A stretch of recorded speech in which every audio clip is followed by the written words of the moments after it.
Good morning সবাইকে। বিজে মল্লিকা ব্লগে তোমাদেরকে অনেক অনেক স্বাগত জানাই। নতুন একটি দিন, নতুন একটি সকাল এবং নতুন একটি ভিডিও নিয়ে চলে এসেছি তোমাদের সামনে। আশা করি আজকের ভিডিওটি তোমাদের ভালো লাগবে। ভিডিওটি ভালো লাগলে অবশ্যই একটি লাইক করে চ্যানেলটিকে সাবস্ক্রাইব করে দিও আর আমার পরিবারের একজন হয়ে যাও। সকাল সকাল ঘুম থেকে উঠে বাড়ির বউদের যেটা কাজ থাকে বাসি কাজগুলো সেরে নেওয়া, সেটাই আমি করছি। সকালবেলা এটো বাসনপত্র নিয়ে পুকুরে চলে গিয়েছিলাম ধুতে। এইগুলোকে ধুয়ে নিয়ে এসে একেবারে সমস্তটা কিন্তু উবুড় করে রেখে দিলাম। সকাল সকাল ঘুম থেকে উঠে বাড়ির কাজগুলো যদি সেরে নেওয়া না হয়, মানে সকালের বাসি কাজগুলো, তাহলে একটু বেলা হলে দেখবে ভীষণ পরিমাণে রৌদ্র উঠছে। তখন মনে হচ্ছে কতটা বেলা হয়ে গেছে আর ভালো লাগছে না। রৌদ্র উঠলে না কাজ করতেও কেমন যেন একটু বিরক্ত লাগে। বাসন ধোয়ার জন্য যেহেতু পুকুরের দিকে যেতে হয়, তাই বাসনটা আমি না সকাল সকালে ধুয়ে নিয়ে আসি। তারপরে বাইরেটা ঝাড় দিয়ে পরিষ্কার করে নিলাম। আর এখন ঝাড় দিতে হবে বাইরে, মানে বাইরে বলতে কি ওই রাস্তার দিকটা ঝাড় দিয়ে পরিষ্কার করতে হবে। বাড়ির সামনে যেহেতু রাস্তা আছে, রাস্তা তো পরিষ্কার করে রাখতেই হবে, কারণ যেহেতু আমরাই সবসময় যাওয়া আসা করি আর কে বা পরিষ্কার করতে যাবে। তাই বাইরেটাও কিন্তু আমি রোজই পরিষ্কার করে থাকি সকাল বিকেল। কর্মশাই দিয়ে বালতি বোতল সমস্ত কিছু নিয়ে কিন্তু জল নিতে বেরিয়ে পড়লো। আমাকে দেখছে আমি যেহেতু কাজ করছি, তাই সে নিজেই চলে গেল জল নিতে। এইরকমটাই হয় জানো, ভীষণ পরিমাণে কাজে হেল্প করে। আর এই দিকে দেখো দোকানের বাইরেটা কিন্তু সে নিজেই ঝাড় দিয়ে পরিষ্কার করে নিচ্ছে। দোকানটা এখন যেহেতু বন্ধই থাকে, একটুকু নোংরা দেখে সহ্য করতে পারে না, সে সঙ্গে সঙ্গে ঝেড়ে মুছে পরিষ্কার করে দেবে। তো দেখতেই পাচ্ছ ওইদিকে সে ঝাড় দিচ্ছে আর আমি করে নেবো এখন ব্রাশ করা হয়নি। সামান্য একটু মুখে জল দিয়ে তারপরে বাসি কাজগুলো করে নিয়েছিলাম। তারপরে এখন ব্রাশটা সেরে মুখ টুক ধুয়ে একেবারে লেগে পড়লাম সকালের জলখাবার বানানোর কাজে। দিন আগে রেশম দিয়েছিল, তো রেশম থেকে না আটা পেয়েছিলাম, তো ভাবলাম যে এই আটা দিয়ে আজকে রুটি করি। অনেকদিন থেকে রুটি খাওয়া হয়নি, তো আজকে রুটিটাই খাওয়া হোক সকালের জলখাবারে। রুটি খেতে তো বেশ ভালোই লাগে, কিন্তু আমি না খুব একটা ভালো বানাতে পারি না, কিন্তু যেমন পারি সেই রকমই বানিয়ে দেবো আজকে। আর মানুষ তো থেকে থেকে শিখে, তাই না? এরকম অনেক কাজ আছে যেগুলো আমি পারি না, আর সেটা নিয়ে আমাকে কিন্তু অনেক রকম প্রতিনিয়ত অনেক ধরনের কথা শুনতে হয়। মানে যেহেতু আমরা গ্রামে থাকি, গ্রামের লোক কিন্তু বেশিরভাগ এসব নিয়ে অনেক কিছু আলোচনা করে থাকে, যে এই বাড়ির বউটা এইরকম, এই বাড়ির মেয়েটা এইরকম, এইরকম অন্যান্য বিষয় নিয়ে কিন্তু সমস্ত আলোচনা করে থাকে। কিন্তু আমি এসব নিয়ে খুব একটা মাথা ঘামাই না, কারণ যেহেতু আমার বর আমাকে সবসময় বলে যে তুমি চিন্তা করছো কেন, আমি তো আছি, সেসব নিয়ে তোমাকে মাথা ঘামাতে হবে না। তা চালন, তারপরে রুটি বানানোর বেলনা, এসব না কোনো কিছুই আমাদের বাড়িতে নেই গো, এখনও কোনো কিছু কেনা হয়ে ওঠেনি। তো বরকে পাঠালাম পাশের বাড়ি জেঠিমাদের বাড়ি থেকে নিয়ে আসার জন্য, তো সেখানে গিয়েছিল আর নিয়েও আসলো। লোকের বিষয়ে আলোচনা করতে আমার খুব একটা ভালো লাগে না, তাই লোকের সাথে একটু কথাটা কম বলি বলে তাই লোকের কাছ থেকে অনেক কিছু শুনতে হয়। আর না কার বাড়িতে কি হচ্ছে না হচ্ছে এসব বিষয় নিয়ে আলোচনা করা বা এসব কথা শোনার কোনো ইন্টারেস্ট আমার লাগে না। তো সেই কারণে আমি তাদের সাথে কম কথা বলি। মানে তাদের বলতে আমি কিছু মানুষের কথা বোঝানোর চেষ্টা করছি, বা তাদের কথা বলছি। কিছু মানুষ আছে যারা সবসময় অন্যের বিষয় নিয়ে আলোচনা করে, আমার মোটেও পছন্দ না। তাই আমি চেষ্টা করি তাদের সাথে কম মেলামেশা করার বা কথা কম বলার। তো এইদিকে বরের কাণ্ড দেখো, নিয়ে আসলো, নিয়ে এসে আমাকে সরিয়ে সে নিজে লেগে পড়েছে কাজে। এইদিকে রুটি বানিয়ে দিচ্ছে, দেখতে পাচ্ছ। আমাকে আসল কথা শিখিয়ে দিচ্ছে যে এরকম করে বানাও, ঠিক হয়ে যাবে। তো এইদিকে শিখিয়ে দিল একটা, তো বললাম যে দেখি আমি দিয়ে দেখি। আর আমাদের না রুটি বানানোর মানে কোনো জিনিস বাড়িতে নেই। এই রুটি বানানোর তাওয়া বলো বা বেলনা বা চালনি কোনো কিছুই ছিল না বাড়িতে। তো কড়াইয়ের মধ্যে আজকে বানাচ্ছি। তো পরের দিন কিন্তু না বর নিয়ে চলে এসেছিলো কিনে, সেটা আমি তোমাদেরকে নেক্সট ভিডিওতে দেখাবো ঠিক কীরকম জিনিসটা কিনে নিয়ে এসেছে। ওই যে বলেছিলাম না বর আমার ভীষণ গুণী। এই যে দেখতে পাচ্ছ সমস্ত কিছু বাড়ির মেয়েদের কাজ বলো বা ছেলেদের কাজ বলো, মাঠের কাজ বলো বা অন্য যে কোনো কাজ বলো না কেন, সমস্তটা কিন্তু ভীষণ পরিপাটিভাবে করতে পারে। আর এবং আমাকে শিখিয়েও দেয়। আমার তো তার থেকে বেশিরভাগটাই শেখা কিন্তু, কারণ আমি বাড়িতে থাকতে সেরকম খুব একটা কাজ করিনি বললেই চলে। যেটা আমি সবসময় তোমাদেরকে বলি, আবারও বলবো, অনেক ভাগ্য করে এমন একটা বর পেয়েছি। আমরা রুটি বানাচ্ছিলাম আর পাশের বাড়ির দুটো দেওর হবে আর কি, তারা চলে এসেছিলো। ছোট ছোট এখন আছে তারা। তো তারা দেখছিল যে আমরা এখানে রুটি বানাচ্ছি, তো দাঁড়িয়ে দাঁড়িয়ে দেখছিল। আর রুটিগুলো দেখো একটু পুড়ে পুড়ে যাচ্ছিলো, কিন্তু ফুল ছিল। আর অল্প একটু তেলে না আমি উপর থেকে তেল দিয়ে একটু ভেজে নিচ্ছিলাম, কারণ ওই লুচির মতো, মানে লুচির মতো বলা যায় না, হাফ ওই সাদা রুটি আর হাফ বলো লুচি, ওই রকমটা, মানে হাফ হাফ করে। আমি অনেক কিছু পারি না বলে লোকের সাথে আমাকে অনেক সময় তুলনা করা হয়। তবে আমি একটা কথা মনে করি যে কেউ কারো মতো কখনো হতে পারে না, আর কেউ কারো মতো নয়। যে যার নিজের মতো করেই ভালো। কিন্তু কে কি বললো না বললো পেছনে না দেখে, নিজের পথটা যখন নিজেকে একাই চলতে হবে, তাহলে কে কি বললো সেসব মাথায় না রেখে চুপচাপ নিজের মতো করে চলাটাই ভালো আমার মনে। বর সবসময় আমাকে এই কথাটা বলে যে আমরা দুজন ঠিক থাকলে কে কি বললো পিছনে সেসব কথা কান না দিয়ে, আমি তোমাকে কখনো কোনো কিছু বলতে যাইনি বা তুমিও বলছো না, আমরা তো ভালো আছি, কে কি বললো সেসব কথা না হয় কান না দিলেই হয়।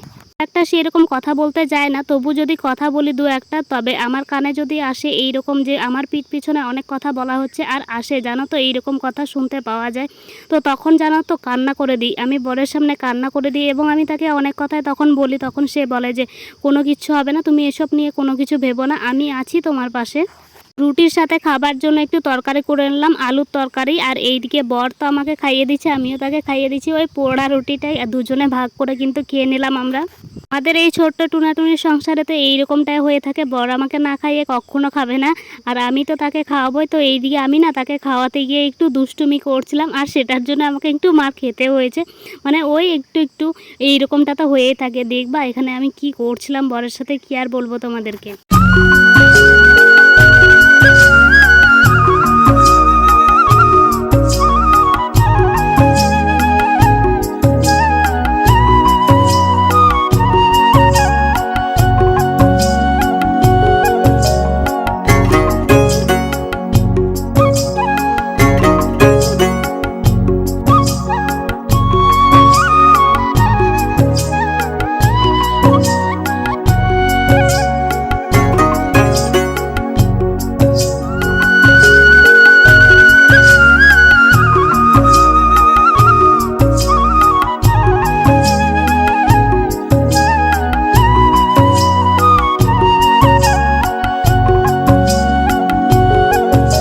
খাওয়া দাওয়া শেষ করে বর বেরিয়ে গেল কাজে, আর এইদিকে আমি নিলাম তেলের বোতল আর হাতে আয়না চিরুনি। কেন জানো তো, কারণ অনেক দিন থেকে মাথার মধ্যে তেল দিইনি, আর এই যে এখানে আসার পর তো একেবারে মাথার মধ্যে তেল দেওয়া হয়নি, তো চুলটা না কেমন যেন একটু ঝাড়ুর মতো হয়ে গেছে।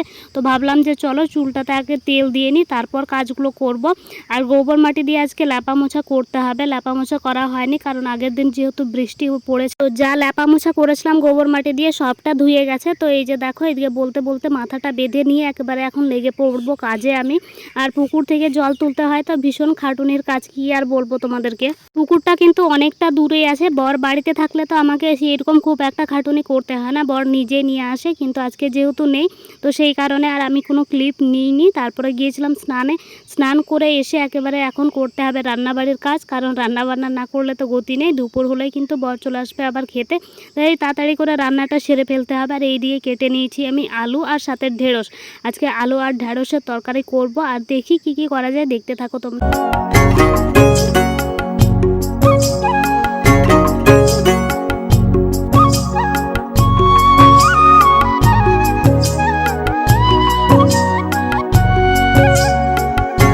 কিছুক্ষণ আগে ঠাকুমা এসেছিলো, তো সে দিয়ে গেল এই পাট পাতাগুলো, মানে পাট শাকগুলো দিয়ে গেল। তো এগুলো এখন ভাজা করতে হবে, ভাবলাম যে চলো এইগুলো বেশ ফ্রেশ আছে, এগুলোকে ভাজা করে নিই।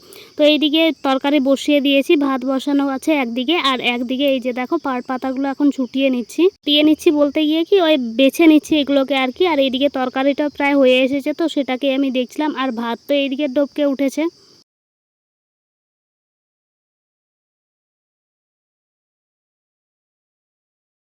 শাক দিয়ে মাছ ঢাকা হয় সেটা শুনেছি, কিন্তু হচ্ছে গিয়ে শাক দিয়ে ডিম ঢাকা হয় সেটা কি তোমরা কখনো শুনেছো? এই দেখো আমি ঢেকে রেখেছি, আজ শাক দিয়ে ডিম ঢেকে রেখেছি, কারণ এক জায়গাতেই রেখেছি ওটাকে আমি। আর ওই ডিম দিয়ে একটা রেসিপি করা হবে, একটা ডিম দিয়ে আজকে ট্রাই করে দেখবো, কোনোদিন সে এরকম রান্না করা হয়নি, তো আজকে দেখি চেষ্টা করে।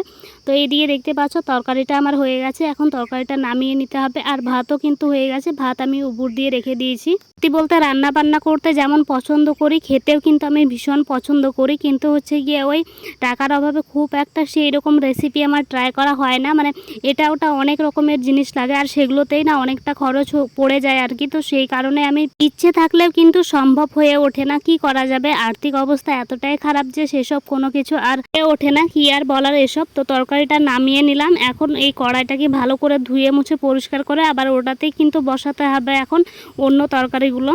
অন্য তরকারি বলতে ওই শাক ভাজা করা হবে, আর ওই ডিম ভাপা বানাবো। ওই ডিম ভাপা বানানোর জন্য এইদিকে পেঁয়াজ লঙ্কা আর আদা রসুন সমস্ত কিছু বেটে নিয়েছি। আর আমি কিন্তু না সরষা বাটতে ভুলেই গিয়েছিলাম, পরে আবার বেটে নিয়েছিলাম সরষাটা। তো এইদিকে সরষা বেটে নিয়েছি, আর এই ডিমটাকেও কিন্তু আমি হালকা হালকা একটু ভেজে নিয়েছি। আর এইদিকে রান্নাবান্না সমস্ত কিছু কমপ্লিট করে নিয়ে একেবারে আমাদের বাড়িতে কেন জানি না কিছুদিন থেকে এত পিঁপড়ের উৎপাত, এত পরিমাণে পিঁপড়ে, কি আর বলবো।